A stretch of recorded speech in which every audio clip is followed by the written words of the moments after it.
예, 안녕하세요. 이승훈 변호사입니다. 제가 상담했던 내용에 대해서 강의를 하나 해보고자 합니다. 차용증과 관련된 것인데요. 이 사람은 5년 전에 차용증을 받고 500만 원을 빌려줬는데 현재 채무자가 연락이 안 된다고 합니다. 제가 그분이 가져온 차용증을 봤는데 차용증에는 채무자인 여자분의 이름과 주민등록번호, 주소가 기재되어 있고요. 연대보증인으로 해서 그 여자분의 아들의 주민등록번호와 주소가 기재되어 있습니다. 물론 아들 본인의 자필이죠. 그래서 돈을 빌려간 채무자와 그의 아들인 88년생이더라고요. 88년생인 아들의 그 자필 서명이 있습니다.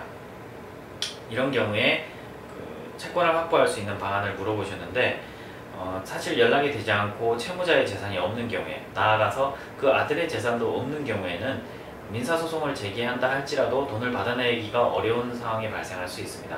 물론 아들이 나이가 아직 어리기 때문에 그 아들의 재산에 대해서 압류나 가압류 등을 해서 채권을 보존할 수 있는 방법이 있겠지만 그 전에 일단 그 아들을 상대로 보증 책임을 묻는 소송을 제기해야 하는 게 전 단계가 되겠죠. 근데 이분이 자기가 나름대로 사실조사를 해보니까 남편이 집을 한 채 가지고 있더라는 겁니다.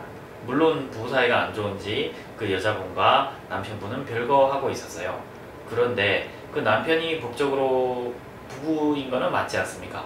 그런 경우에 그 남편의 재산에 대해서 어떠한 법적 조치를 할 수 있는가, 이런 걸 여쭤보시는데요.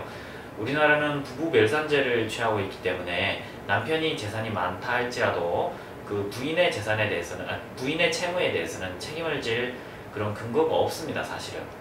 근데 그 500만 원을 빌려갈 당시에 그것이 일상 가사대리권의 범위 내에서의 어떠한 채무, 즉 집에 어떠한 돈이 필요해서 쓰는데 돈을 빌려갔다든지, 이런 경우에는 그 남편한테 책임을 물을 수 있겠지만 저한테 가져오신 그 차용증의 내용만 가지고는 일상가사대리권의 범위 내라고 하기가 힘들었어요.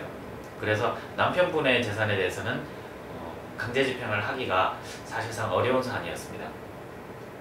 그런데 남편이 이자 명목으로 돈을 꼬박꼬박 줘왔다면 어떨까요?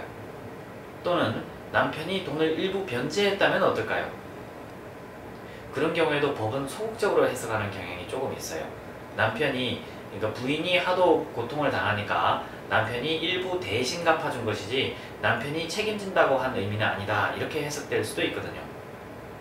그런데 남편과 부인, 그리고 우리의 채권자, 상담하신 분, 채권자가 셋이 만난 자리에서 남편분이 내가 대신 갚아주겠다 라고, 내가 갚아주겠다고 약속을 한 경우에는 어떨까요? 그런 경우에는 인정될 가능성도 있겠죠. 그런데 그런 갚아주겠다고 약속을 한 사실 자체를 채권자가 입증을 해야 되기 때문에 입증에 있어서 난해한 문제가 있을 것입니다.